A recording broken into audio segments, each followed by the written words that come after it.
Welcome to Medicine Redefined, a podcast focusing on helping you reclaim ownership of your health. I'm Dr. Darsha. And I'm Dr. Altamash Raja. We're your hosts, here to challenge conventional practices and uncover the stories behind pioneers shaping the future of medicine. Our conversations not only focus on the individual level to dissect common practices for health optimization, but also zoom out to enhance systemic change. Join us as we look to break the status quo, move the needle forward, and put the health back in healthcare. Hey everyone, real quick, we are excited to share that we launched our newsletter. It contains high-yield insights from our guests and tips and tricks from us. We want to put the health back in healthcare and invite you to do the same by giving you the necessary information to live your best lives and provide value to those around you. Make sure to head to medicineredefined.com where you can input your email and stay up to date. Okay, time for the episode. All right, coming back to another progress note at Medicine Redefined. Dr. Darsh and how goes it? All right, man. All right. Can't complain. Counting down the days to when I graduate residency. So that's been top of mind lately. So trying to figure out all that stuff and the move. So a little bit stressful, but living life, enjoying it. Can't complain. How about you? Can't complain too much. Yeah. No upcoming transitions, not like yours, right? That's a big one. Wrapping up training, closing one chapter, opening up a completely different one. So that should be exciting. So today, this progress note is all going to be about earthing, and people might not recognize it as that name. And so that another term for that people might be more familiar with is grounding. I got to be honest, when you first reached out to me and you mentioned this is something we're going to talk about, my initial thoughts were like, really? This is what we're going to talk about? But as you do a little Googling and go into the right resources and you read about it, you're like, oh, wow, there might be something to this, something to the hype. And so this is certainly more your area of expertise, but I think just to kind of from a lay person's and even my unsophisticated understanding of grounding and earthing, I will give an overview and then we'll let you take it away, right? So earthing, also known as grounding, it's reverse discovery of the bodily contact with Earth's natural electrical charge. And the idea is that this stabilizes our physiology in a positive manner at the deepest levels. And that in turn has a host of benefits. Some are proposed benefits. Others have been actually demonstrated in some of the studies that you're going to talk about later. But simply said, it's just reconnecting the conductive human body, which we know it is, to the Earth's natural and subtle surface electrical charge.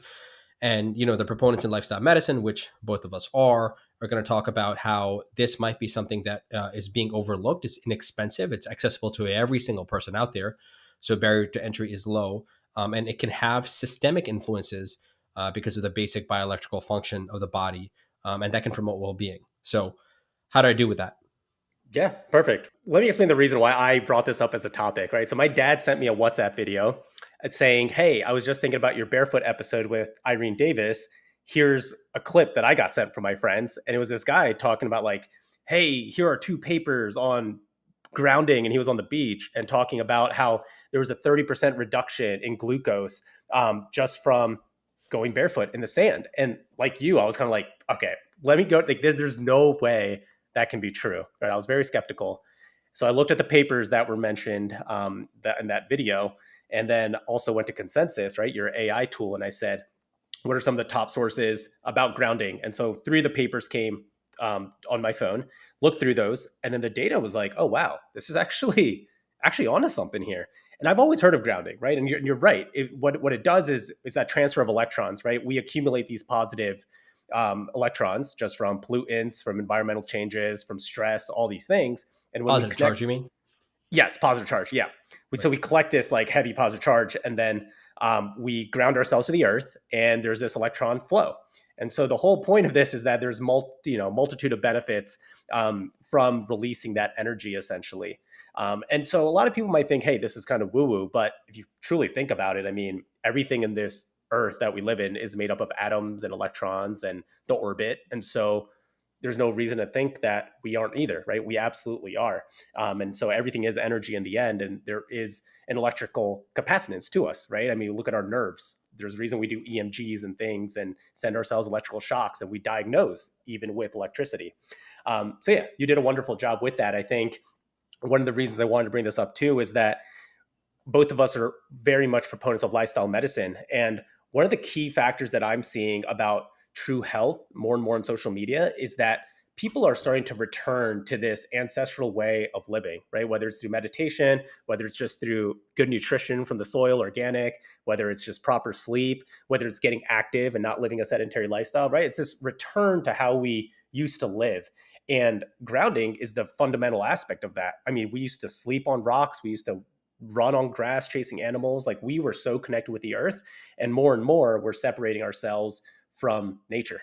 So Yeah, right on. And that's not to say that all of the practices that we used to have were positive, right? Obviously, we made correct. tremendous progress. So I don't want people to get turned off by this thought, like, oh, here we go, ancestral ways. We made tremendous progress. I think much like anything else, context is everything in life, and you can pick and choose. And I certainly think that once if this even piques the littlest bit of your interest, then I encourage you to look at some of the resources that are going to be in the show notes, some of the things that you're going to talk about, and just educate yourself.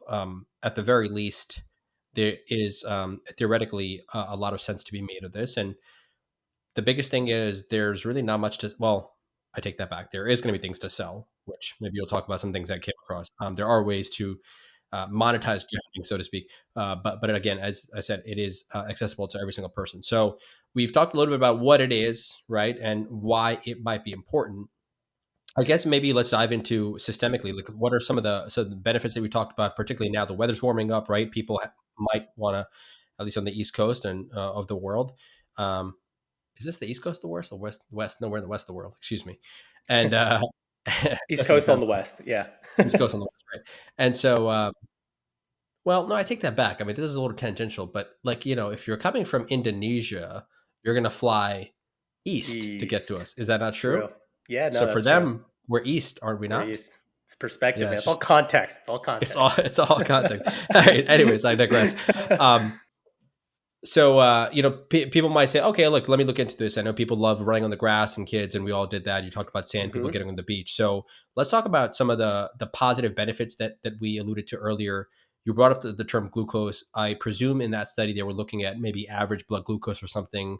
I'm not really sure if that was fasting or whatnot, but why don't you dive into that a little bit? Yeah. So let's talk about glucose first. And, everything that we're going to talk about grounding has to do with the autonomic nervous system. So we've touched on that in the past. So sympathetic versus parasympathetic systems. And so when we look at glucose, there was this one study where they took 12 patients with non insulin dependent diabetes mellitus, right? So they took half the group and they checked their plasma glucose, right? And the units were about like 10, I don't know, micro, whatever it might be, right? It's probably done in Europe, so they use a little bit of a different factor. But both groups had similar fasting glucoses, usually around 11 in their plasma, 10 to 11. One group grounded for 72 hours, and they checked their blood glucose consecutive 24 segments. So 24 hours, 48 hours, 72 hours. And in the grounded group, and let me backtrack here, right? So why did they choose these subjects? They all 12 of these patients were on an oral hypoglycemic, right? So they were on some sort of medication, but after being 6 months on this medication, it was ineffective for them. And they were also on an ACE inhibitor. So for those that might want to know that, sure, it's a blood pressure medication, but also can have some benefit for people with diabetes. So they took this group, half of them grounded for 72 hours, half of them did not ground, and they looked at their plasma glucose afterwards. When I go back to that video of my dad saying, hey, there was this difference of 30 to 40%, that was true. So after 48 hours, we saw that plasma glucose come down to about 8, and then 72 hours come down to about 7. So, apples to apples, when you compare a grounded group 72 hours versus those who didn't, there was definitely a difference without an oral hypoglycemic agent, right? So they weren't even using anything external. So that to me, I was actually kind of like, whoa, that's pretty impressive, right? And the thought is that again, it's working on a hormonal level, working on an insulin level, I guess, quote unquote, making you more insulin sensitive. But the magic of at least grounding yourself to reduce that glucose concentration in your blood. Yeah, that's it's interesting, right? So did they talk about what type of ground surface? Does that even matter? So no, it doesn't necessarily matter. So that's a good background that we should kind of talk about too. So you could do natural grounding or earthing, which is just going straight onto the grass, going onto sand.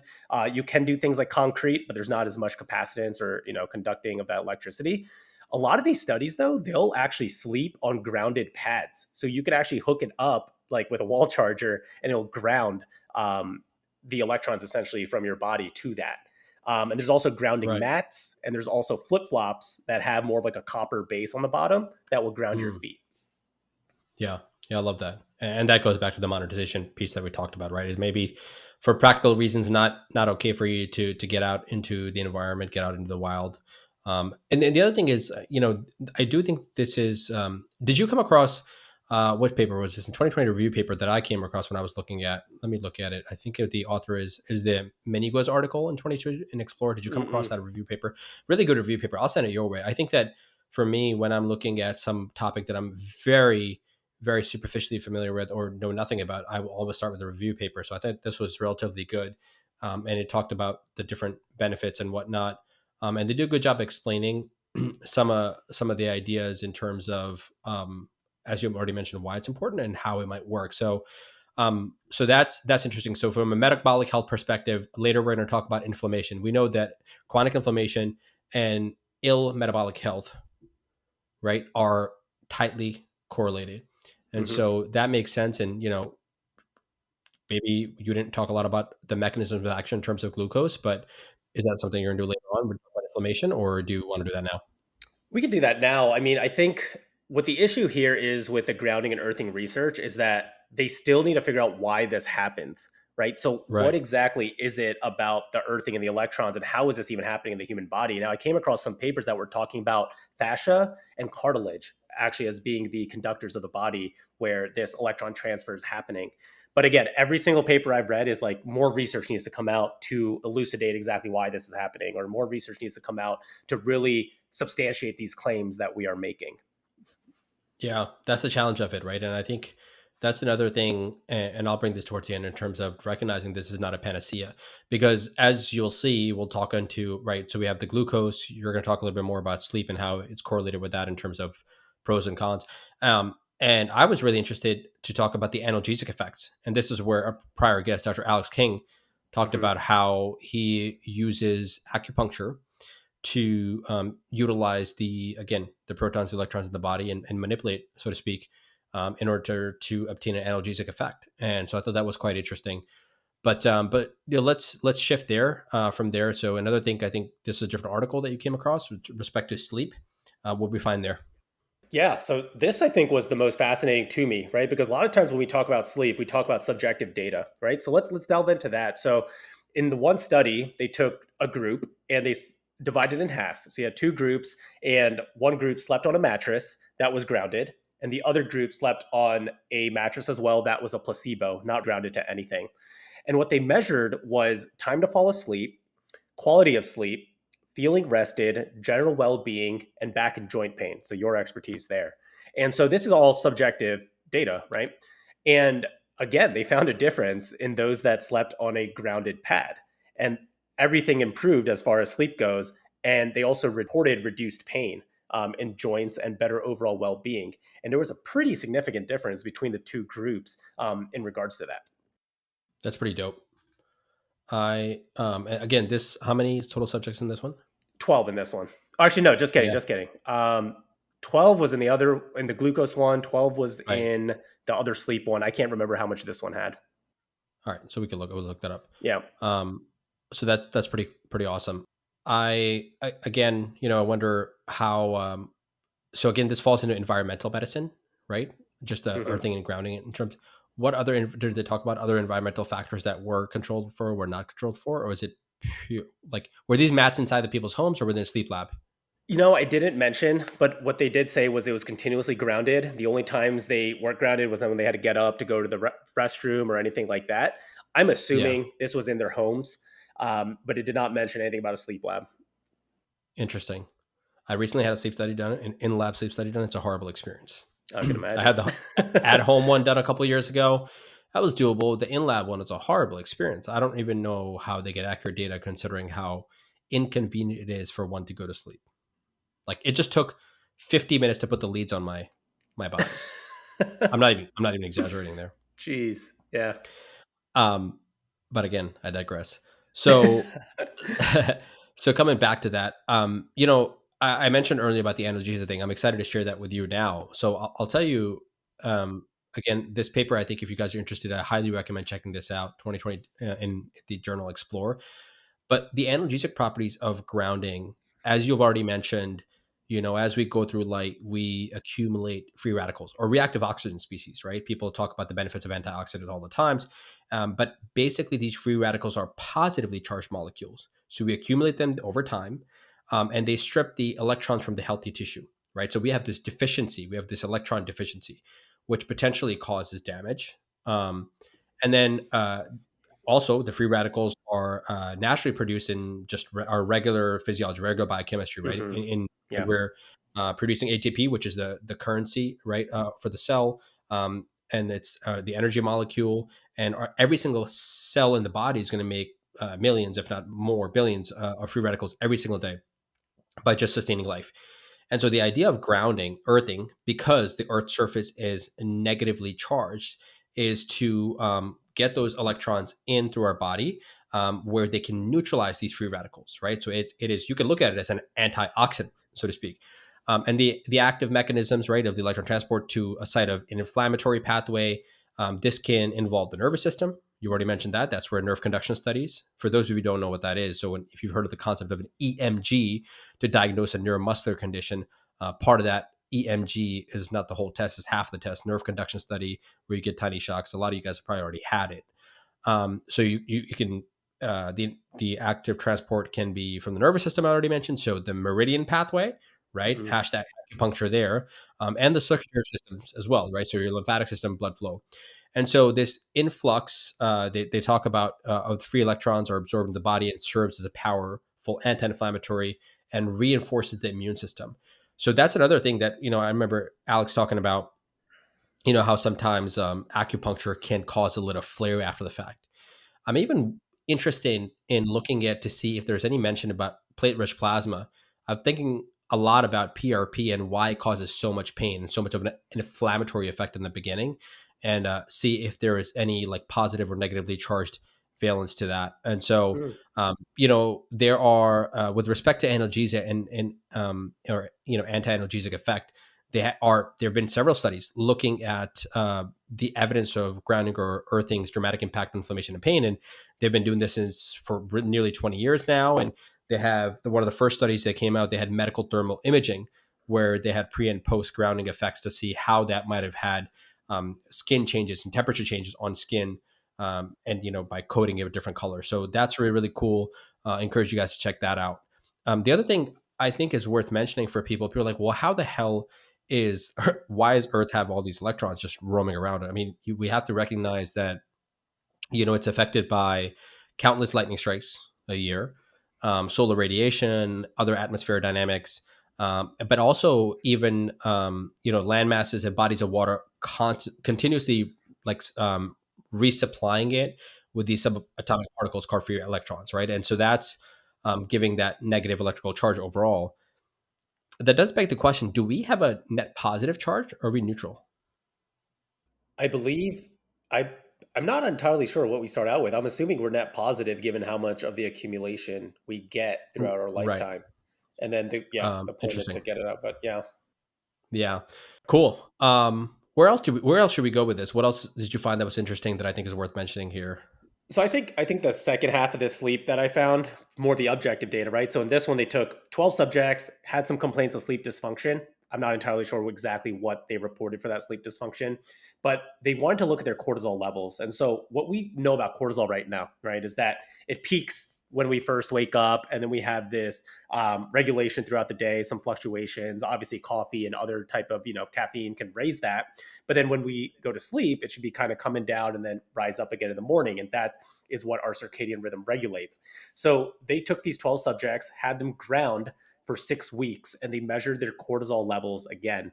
So when they measured it pre study, a lot of their patterns were just not normalized.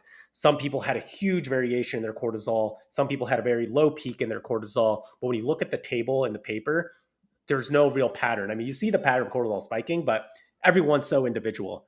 6 weeks later, you look at the table, and it's almost as if the lines run over each other, and everyone kind of normalized as far as their cortisol regulation goes. So I thought that was super cool, just because there's so much talk right now about ashwagandha, and people talk about coffee in the morning and cortisol, and when's the best time to drink your coffee? Is it right after waking, or should you delay it? And there's all nuances to that, but that's where my mind went after reading this paper, at least. Yeah. Yeah, I thought the whole coffee after awakening, like it's in 90 minutes. I thought that was washed. We're over that. Is that still happening? People still bring it up. I think Huberman does it. I do it actually, but I think I realized it's more like pour over coffee that gives me more of a sustained release rather than just drinking the first thing in the morning. I think it's the Mm, way I brew my coffee, more than like a mm. Starbucks cup with sugar. I think that's yeah. So I think we are over it. Yeah, fair enough. Cool. Well, I like that, man. And this, you said this was 24-hour cortisol, right? Yes. Awesome. So again, going back to probably some component of modulating stress, modulating inflammation. I think as we're talking about this, that seems to be the central theme to me. hmm Is we talk about, and again in the paper that I referenced earlier in the 2020 review article, they talk about how this could be a therapeutic intervention for a lot of the non-communicable chronic illnesses, which is what we're plagued by in the 21st century, right?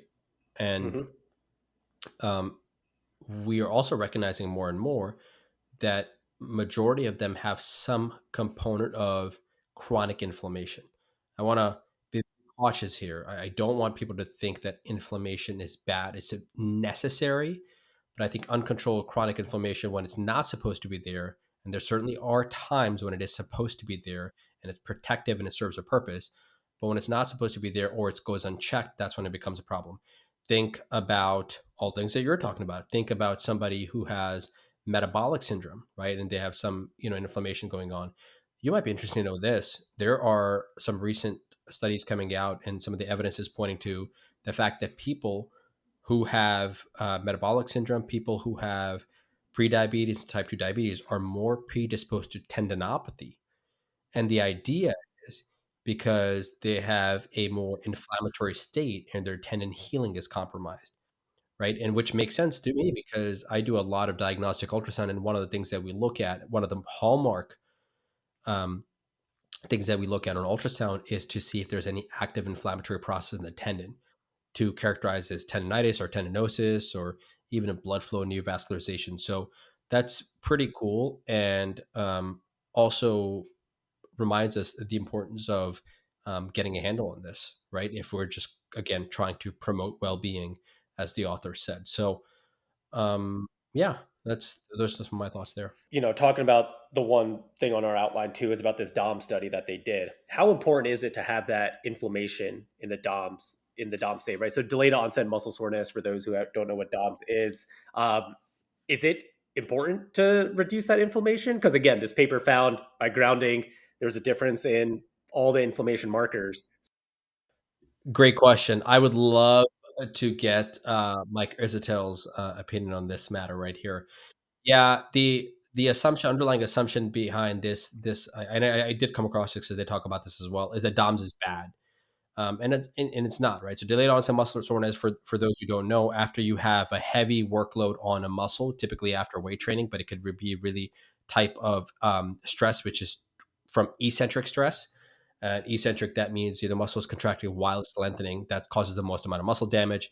It could be, typically it's in the 24 to 72-hour period, but it can happen faster. For me, it does happen a lot faster. And so you're going to get this delayed onset muscle soreness. Some people will say, "Oh, if you didn't get this, you didn't necessarily cause any muscle damage. You're not going to get hypertrophy." That's also crap. We know that to be true. But DOMS isn't always a bad thing. Now, here's where it becomes a problem. If it goes unchecked, much like inflammation, or if it starts interfering with life, then we need to get it in check, right? So there is too much. So if you have massive amounts of delayed onset muscle soreness and you cannot get out of bed for 3 days, 4 days in a row, or you can't do your job, or you can't walk straight, or you can't drive. So in this study that you're talking about, they looked at the gastric soleus, right? So if your gastrics are so ripped up that you cannot contract and you can't press the gas and the accelerator, well, now we got a problem. Right now, we need to think about what we're going to do. And so I think, again, when I go back to the takeaway here is they utilize this outcome, delayed onset muscle soreness, clinically, why that's relevant. But again, it goes back to the inflammation in the muscle. It was developed from the muscle damage that was done. So keeps coming back to that part. Whether or not I'm going to use this to combat DOMS from this, I don't know about that, but you know, Right. Grounding after your workout, just yeah, you hit the calves really hard and then just go stand on the ground for 10 minutes. love it. Love it. So you don't want to compromise your gains though. Can't do That's it too true. close. Yes, right. That's right. Hour and a Like a half, cold maybe. We got to It's find like out a cold timing. plunge.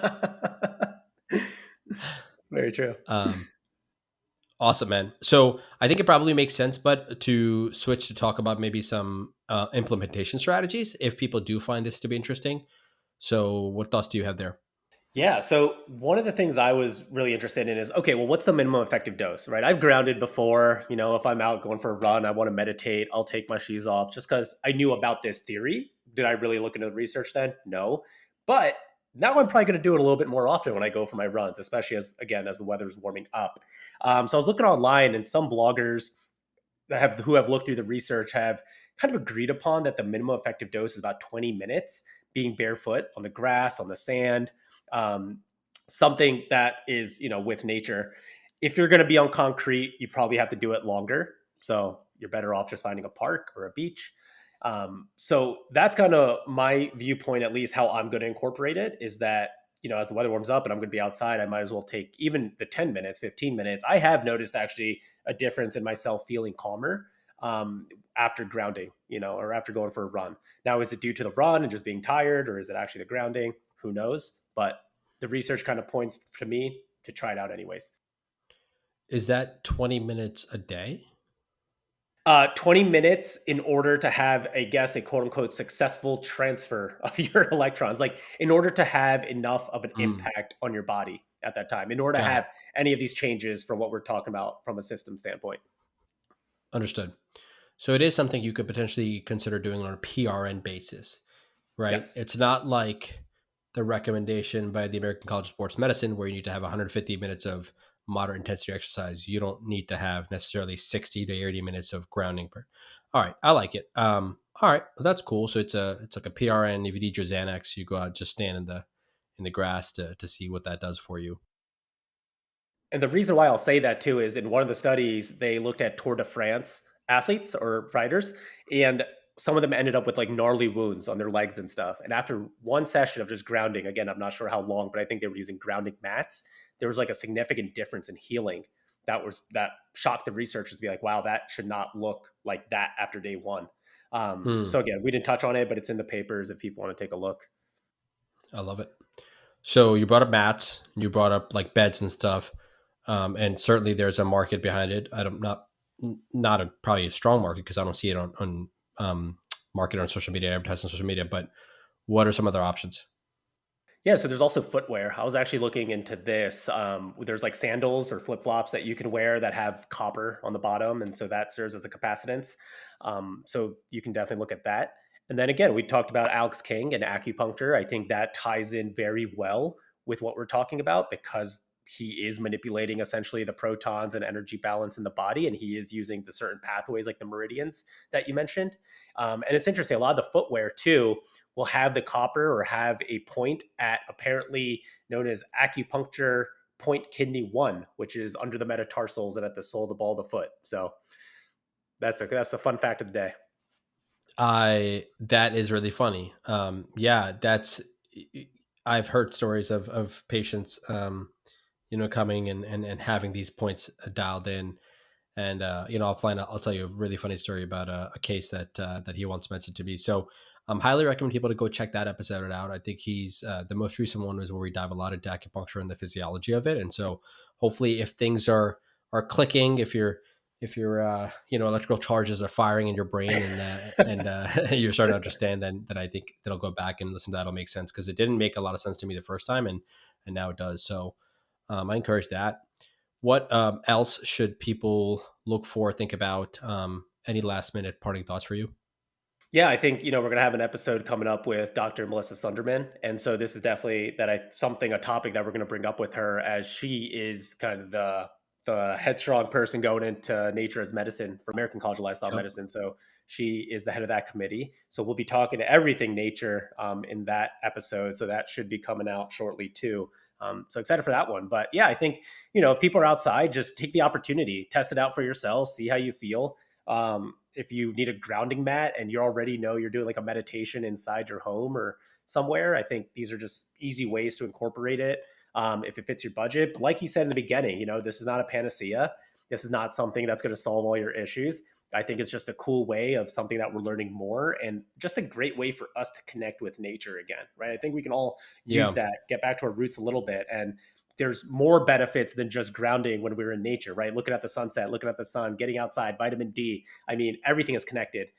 So I just think, if people want to take advantage of all the things out there, they can. Yeah.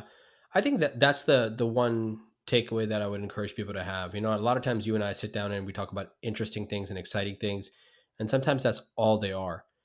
There might not be a clinical implication to this, or there might be. It just depends on you. Like if you're already out there and it's summertime and my daughter loves to go out and play hide and seek in the yard, then maybe I might just ditch the shoes and walk around that. But you know me, I'm always the type of person who's thinking about, okay, well, what's the trade off and what's the return on investment and what's the cost for this? I would not recommend you to skip your 20-minute zone 2 bike ride to spend 20 minutes grounding. I do not think that is a good Right. trade off right there. So that's something that I want to caution people with, like, oh man, there's some good studies and they talked about that. So maybe instead of like getting my, exercise or strength training, I'll do this. That's not what we're saying here. So just keep in mind, for those busy individuals, like it's just context, as we talked about, it's everything. And so just, I think with these types of simple plug and plays with environmental medicine, lifestyle medicine, it's like, what are we already doing and how can we add this, right? So I guess it wouldn't really qualify as habit stacking, but you talk about this a lot. You're like, what are you already doing and where can you implement this type of change to reduce the friction? I think a grounding mat's like a great idea, right? Like throw it on if you have somebody has a balcony or you're making your cup of coffee in the morning, you're brushing your teeth, throwing the grounding mat right there and just using that. You can also get sleepwear. So pillowcases, get your mattress hooked up with some patches, if Yeah. that fits your Are style even grounding better. mats So expensive? no, so apparently it's a cover, or you can actually like hook up patches to your body, but no, they're not that pricey. I think when I was going online, and again, this context, but I think less than like $100, right? So Yeah. nothing that's in the thousands or super crazy. That would cost anyone too much. So Cool. Awesome. yeah. Well, I learned a lot. Thank you so much. And, hopefully you guys learned a lot, and please check out those resources in the show notes. And until next time, man. All Exciting. right. Sounds good, man. Yeah. An important update before you take off, we are now publishing episodes every other Monday. This will allow you to take your time listening to an episode, implement the lifestyle techniques you've learned, and solidify your knowledge with our newsletter. We thank you for your support of this podcast. If this episode speaks to you, please consider sharing it with your friends and family. We would also greatly appreciate it if you leave a rating and review. We would like to thank our team, Ethan Ju on video, Haritha Yapuri on graphics, Zainab Lugmani on research, and Sarah Khan on newsletter. And as always, our disclaimer. Everything in this podcast is for educational purposes only. It does not constitute the practice of medicine, and we are not providing medical advice. No physician-patient relationship is formed, and anything discussed in this podcast does not represent the views of our employers. We recommend that you seek the guidance of your personal physician regarding any specific health-related issues. Once again, thanks for listening, and we'll see you at the next episode.